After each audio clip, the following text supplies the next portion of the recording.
Selamat malam Bapak Ibu Saudara yang terkasih, Shalom. Selamat berjumpa kembali dalam acara Renungan Malam dengan tema diciptakan untuk melakukan pekerjaan baik yang didasari dari Efesus pasal 2 ayat 10. Karena kita ini buatan Allah, diciptakan dalam Kristus Yesus untuk melakukan pekerjaan baik yang dipersiapkan Allah sebelumnya. Ia mau supaya kita hidup di dalamnya. Saudara sekalian, ayat yang baru saja kita baca tidak dapat dilepaskan dari ayat sebelumnya, yaitu ayat yang ke-8 dan ayat 9.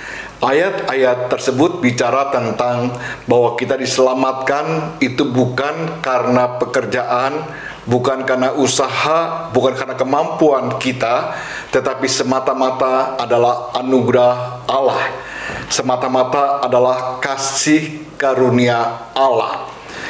Nah, oleh sebab itu, saudara sekalian, tidak ada alasan bagi kita untuk dapat menyombongkan diri dan memamerkan kesalehan hidup kita, karena kita diselamatkan itu semata-mata karena karya Allah yang sempurna yang dikerjakan di dalam Tuhan Yesus yang mati di atas kayu salib bagi kita yang berdosa. Dalam ayat 10, saudara sekalian, Paulus ingin menekankan bahwa respon yang benar terhadap anugerah Allah yang telah kita terima, yaitu hidup sesuai dengan kehendak Allah atau sesuai dengan rencana Allah. Paulus ingin menegaskan bahwa orang-orang yang telah diselamatkan oleh anugerah Allah harus mampu melakukan apa yang telah Tuhan kehendaki. Oleh sebab itu Paulus mengatakan dalam ayat 10, karena kita ini buatan Allah yang diciptakan dalam Kristus Yesus untuk melakukan pekerjaan baik yang dipersiapkan Allah sebelumnya. Ia mau supaya kita hidup di dalamnya. Dalam ayat ini yang menarik, saudara sekalian, ayat yang pertama, dalam bagian pertama Paulus menyebutkan kita ini buatan Allah. Memang dalam terjemahan bahasa Indonesia kata ini kurang begitu jelas, saudara sekalian. Namun dalam terjemahan bahasa Inggrisnya, kata buatan Allah mengandung pengertian kepemilikan. Buatan Allah mengandung pengertian buatan milik Allah, karya milik Allah, His workmanship. Nah, saudara sekalian, yang mengandung pengertian bahwa kepemilikan ini yang ditekankan oleh Paulus. Lalu bagian ini juga mengatakan buatan. Kata buatan dalam bahasa Yunani poema, nah seringkali dalam perjanjian baru dipakai untuk merujuk kepada hasil karya yang indah, hasil karya yang istimewa, masterpiece. Nah, saudara sekalian, hasil karya yang agung. Jadi kita ini merupakan masterpiece-nya Allah, mahakaryanya Allah, karya Allah yang agung dalam hidup kita. Kita adalah milik Allah. Status ini harus mempengaruhi cara kita hidup dengan bersyukur. Kita berbangga, namun tidak boleh sombong, saudara sekalian. Dan kita tidak boleh minder, karena kita ini adalah masterpiece-nya Allah. Status ini juga seharusnya membentuk perilaku kita, tidak sembarangan hidup, dan kita mengerti kalau Allah menciptakan kita pasti ada tujuannya. Dalam ayat 10 dikatakan kita ini diciptakan di dalam Kristus Yesus. Tadi dalam 10a sudah sekalian dikatakan kita ini buatan Allah. Tetapi dalam 10b dikatakan diciptakan dalam Kristus Yesus. Jadi ada dua kata, sudah sekalian. Kata yang pertama buatan, kata yang kedua adalah diciptakan dalam Yesus Kristus. Dua-duanya mengandung ide penciptaan, tetapi punya makna yang berbeda atau penekanan yang berbeda.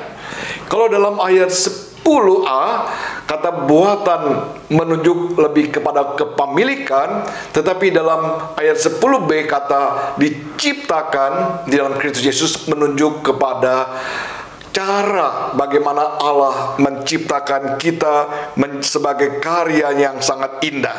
Jawabannya itu karena di dalam Dia, ada di dalam Dia. Semuanya dikerjakan di dalam Kristus, seperti yang dikatakan dalam 2 Korintus pasal 5 ayat 17. Jadi barang siapa yang ada dalam Kristus, dia adalah ciptaan yang baru. Yang lama sudah berlalu, sesungguhnya yang baru sudah datang. Alkitab dengan tegas menyatakan bahwa kita diciptakan di dalam Kristus dengan tujuan yang pasti, sehingga tujuan hidup kita tidak bisa dilepaskan dari rencana Allah dan kehendak Allah.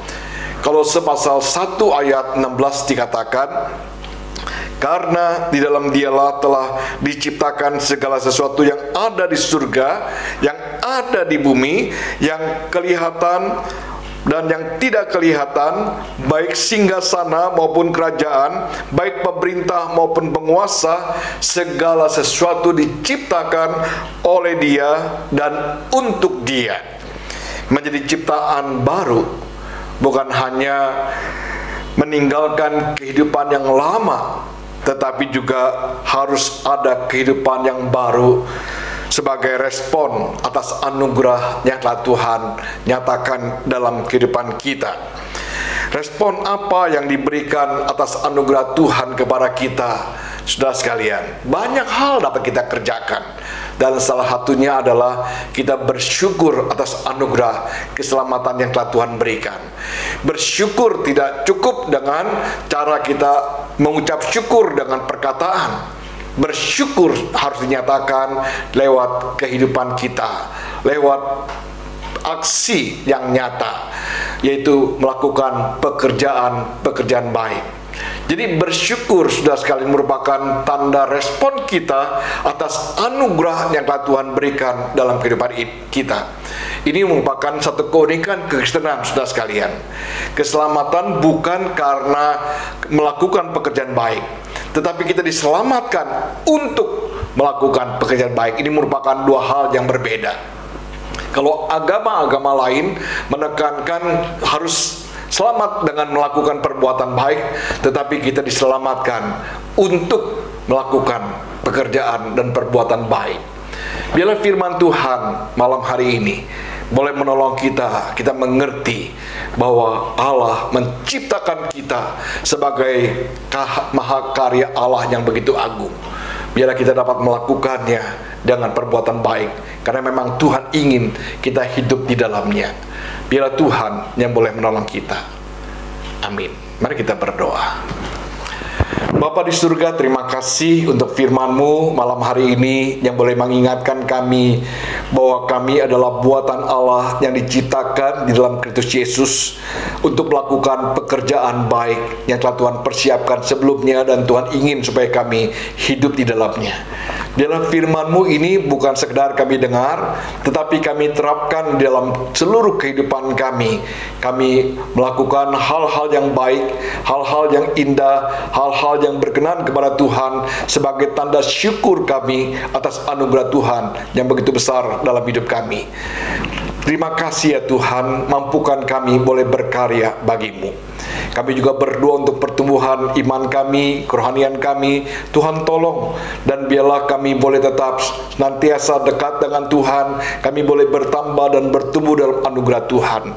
Berkati anak-anak-Mu yang melayani Tuhan di jemaat-Mu GKI Harapan Indah, baik sebagai pendeta, penginjil, sebagai penatua, diaken, sebagai guru sekolah minggu, sebagai pengurus badan pelayanan. Mampukan kami Tuhan tetap terpelihara semangat pelayanan kami, sekalipun kami banyak melakukan hal ini lewat online, tetapi biarlah semangat pelayanan kami tetap berkobar-kobar bagi Tuhan, dan Tuhan jaga juga semangat kerohanian jemaat-Mu dan simpatisan GKI Harapan Indah. Tuhan memberkati anggota jemaat dan simpatisan yang sakit. Tuhan yang boleh melawat, menghibur, menguatkan, dan menyembuhkan mereka.